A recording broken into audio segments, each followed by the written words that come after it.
ಈಗ ಬಡವ ಅಂತಾರಲ್ಲ, ನಿಮ್ಮ ಮನೆಯಲ್ಲಿ ನಿಮ್ಮ ತಂದೆ ತಾಯಿ ರೈತರು, ಅದೇ ನಿಮ್ಗೆ ಆದಾಯ ನನಗೆ ಗೊತ್ತಿರೋ ಪ್ರಕಾರ ಮನೆಯಲ್ಲಿ ಏನ್ ಹೇಳಕ್ ಇಷ್ಟಪಡ್ತೀರಾ? ಅಂದ್ರೆ ಈ ಬಡತನದಿಂದನೇ ಈಗ ಒಂದ್ ಲೆವೆಲ್ಗೆ ಬಂದಿದ್ದೀರಾ ಅಂತ ಹೇಳಿ, ಎಷ್ಟು ಕೋಟಿಗೆ ಬೆಲೆ ಬಾಳ್ತೀರಾ ನೀವು? ನಾನು ಇವಾಗ ಅಂದ್ರೆ ಹೇಳಿದ್ನಲ್ಲ ಮೇಡಮ್, ಎಷ್ಟು ಕೋಟ್ಯಾಂತರ ಅಭಿಮಾನಿಗಳು, ಕೋಟ್ಯಾಂತರ ಜನ ಪ್ರೀತಿ ಇಷ್ಟು ತೋರಿಸಿದ್ರಲ್ಲ ಮೇಡಮ್, ಚಿಕ್ಕ ಮಕ್ಳಿಂದ ದೊಡ್ಡವ್ರಿಗೂ ಆ ಕೋಟಿ ಜನರು ಪ್ರೀತಿ ಸಂಪಾದನೆ ಮಾಡಿದ್ರಲ್ಲ, ಕೋಟ್ಯಾಧಿಪತಿನೇ ಮೇಡಮ್. ನಮ್ಮ ಲೆಕ್ಕನೇ ಇಲ್ಲ ಅದು. ಸೂಪರ್. ಶ್ರೀಮಂತ, ನಾನು ಅದ್ರಲ್ಲಿ ಶ್ರೀಮಂತ ಅಂತ ಮನ್ಸಿಗೆ ನಾನು ನೋಡ್ತಿದ್ದೆ. ವಿದೇಶದಲ್ಲಿ ಕೂತ್ಕೊಂಡು ಬಿಗ್ ಬಾಸ್ ನೋಡಿ ವಿಡಿಯೋಗಳನ್ನ ಹಾಕಿದ್ದು ಕೂಡ ಫಸ್ಟ್ ಟೈಮ್.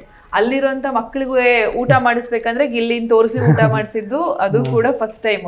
ಈ ವಿದೇಶದಲ್ಲಿ ಕೂತ್ಕೊಂಡು ನೋಡಿದಂತ ಕನ್ನಡಿಗರಿದ್ದಾರೆ ಬಿಗ್ ಬಾಸ್ ಅನ್ನ, ಅವ್ರಿಗೆ ಏನ್ ಹೇಳಕ್ ಇಷ್ಟಪಡ್ತೀರಾ ನೀವು ಅಂತ ಹೇಳಿ?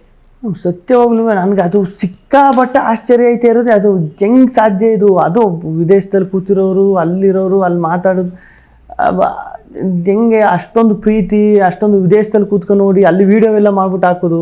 ಅಂದ್ರೆ ಗಿಲ್ಲಿಗೆ ವೋಟ್ ಮಾಡ್ರಿ, ನಾವು ಗಿಲ್ಲಿಗೆ ವೋಟ್ ಮಾಡ್ತಾ ಇದೀವಿ ಅಂತ ಫೋಟೋ ಎಲ್ಲ ಹಿಡ್ಕೊಂಡು ಅದೆಲ್ಲ.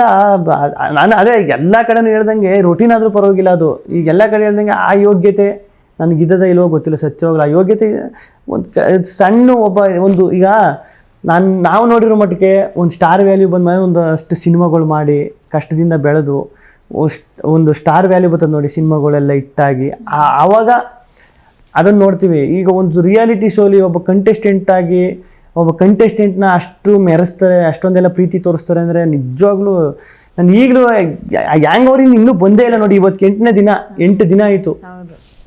8 ದಿನ ಹೆಂಗ್ ಕಳೀತು ಅಂತಾನೂ ಗೊತ್ತಿಲ್ಲ, ಹೆಂಗಾಯ್ತು ಅಂತಾನೂ ಗೊತ್ತಿಲ್ಲ. ಅದರಿಂದ ಆಚೆನೂ ಗೊತ್ತಿಲ್ಲ. ನಾನು ಯಾರೋ ಅವರು ಈ ಸತಿ ನಿಮ್ ಬಿಗ್ ಬಾಸ್ ಮನೇಲಿ ಇದ್ದವರೇ, ಒಳಗೆ ಹೋಗಿ ಹೊರಗೆ ಬಂದವರೇ, ಇನ್ಸ್ಟಾಗ್ರಾಮ್ ಅಲ್ಲಿ ನಾನು ಅವ್ರಿಗೆ ಹೇಳ್ತಾ ಇದ್ದೆ 1 ಲಕ್ಷ ಇತ್ತು, ಹತ್ತತ್ರ ಅವ್ರು 1 ಲಕ್ಷ ಕ್ರಾಸ್ ಆಗಿತ್ತು, ಈಗ 1 ಲಕ್ಷದ ಹತ್ತತ್ರ 18 ಲಕ್ಷ ಆಗಿದೆ ಅಂತ ನಾನು ಹೇಳುವಾಗ, ಅವೆಲ್ಲ ಪೇಯ್ಡು, ಕಾಸು ಕೊಟ್ಟು ಫಾಲೋವರ್ಸ್ ಮಾಡಿಸ್ಕೊಂಡಿದ್ದಾರೆ ಅಂತ ನಿಮ್ ಜೊತೆ ಇದ್ದವ್ರೆ ಒಬ್ರು ಹೇಳ್ತಾರೆ.